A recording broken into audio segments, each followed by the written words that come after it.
내일 열리는 한일 정상회담에서 양측은 대북 공조를 비롯해 안보와 경제 현안 등을 집중 논의할 것으로 보입니다.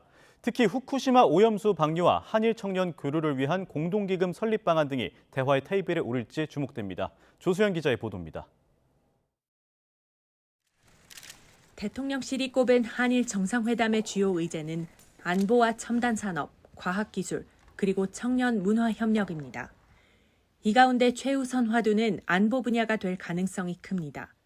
북핵 위협이 갈수록 고조되는 상황에서 북한 미사일 정보 탐지와 대응 등 한일 양국 간 협력 강화 방안이 다뤄질 것으로 보입니다. 지난 한미 정상회담에 이어 인도태평양 지역 내 주요국 간 전략적 공조의 필요성이 강조될 수도 있습니다.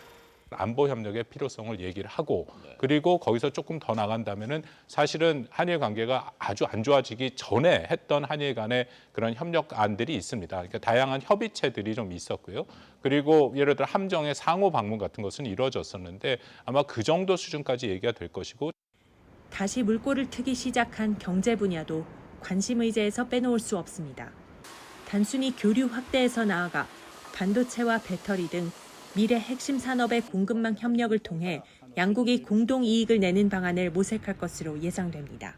반도체 배터리 분야라든지 이런 소부장 분야에 있어서 서로 협력을 해가면서 개발을 해나가야 되는 것이 아니냐라는 큰 의견이 나오고 있는 것이 사실입니다. 그래서 이제 공급망 관련 이슈가 아마 가장 중요하다라고 말씀드릴 수 있겠고. 민감한 현안으로 꼽히는 후쿠시마 오염수 방류 문제도 논의될 수 있습니다. 현재 금지 상태인 후쿠시마 수산물 수입 문제는 거론되지 않겠지만 오염수 관련 조사를 양국이 함께하는 것에 대해선 협의 여지가 있습니다. 우리 정부의 강제징용 문제 해법에 상응한 일본 측의 성의 있는 호응이 나올지도 관심입니다. 기시다 총리가 김대중 오부치 선언 등 과거사에 대한 기존 입장을 다시 표명할 가능성이 거론되긴 하지만 당장 가시적인 성과가 나올지는 미지수입니다.